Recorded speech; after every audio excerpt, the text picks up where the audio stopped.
Hello दोस्तों, मैं आपकी राधिका। आज एक बहुत ही प्यारा सा माँ भगवती का गीत लेके आई हूँ। आप लोग सुनिए, आनंद लीजिए। बहुत ही अच्छा गीत है। यदि अच्छा लगेगा जरूर कमेंट बॉक्स में आप लोग बताइएगा। बड़ा प्यारा सा नन्हा सा गीत है। माँ भगवती हमारी आ रही हैं, चलो हम बुलाते हैं। देखो कैसे आती हैं वो।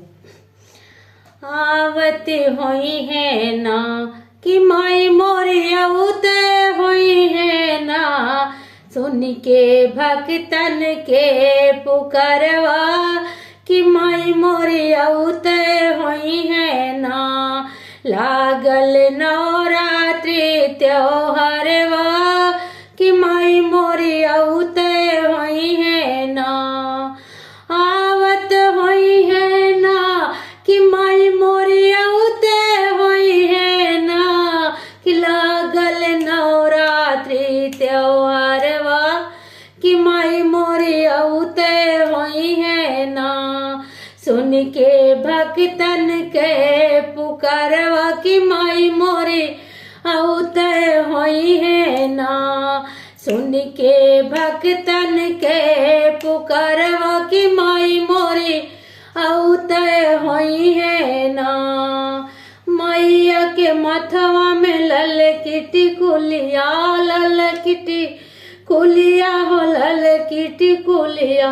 मंगिया में सिंदूरा लाल लगा के माई मोरी औते हुई है ना। आवती हुई है ना कि माई मोरी औते हुई है ना।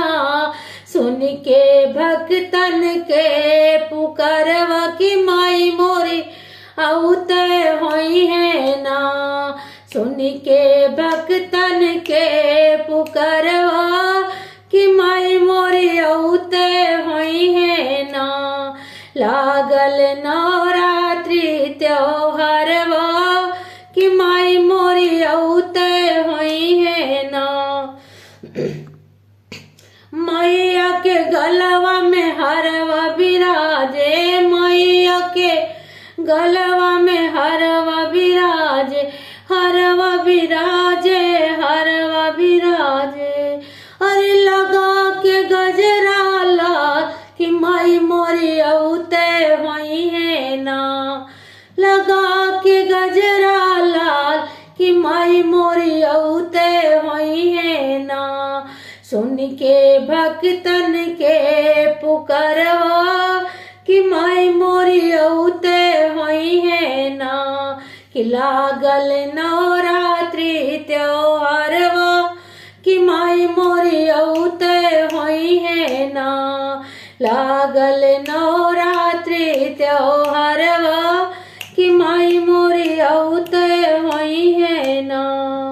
मैया के हाथवा में चूड़िया विराजे, मैया के हाथवा में चूड़िया विराजे, चूड़िया विराजे, चूड़िया विराजे।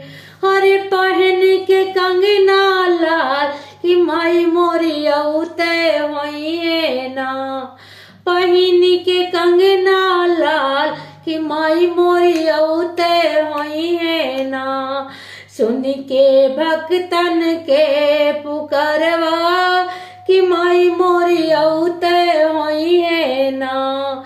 लागल नवरात्रि त्योहारवा कि माई मोरी औते हुई है ना।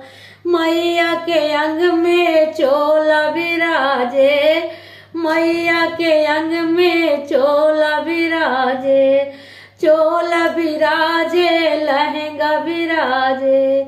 हरे पहन ओढ़ी के चुंदरी लाल कि माई मोरी औते हुई है ना।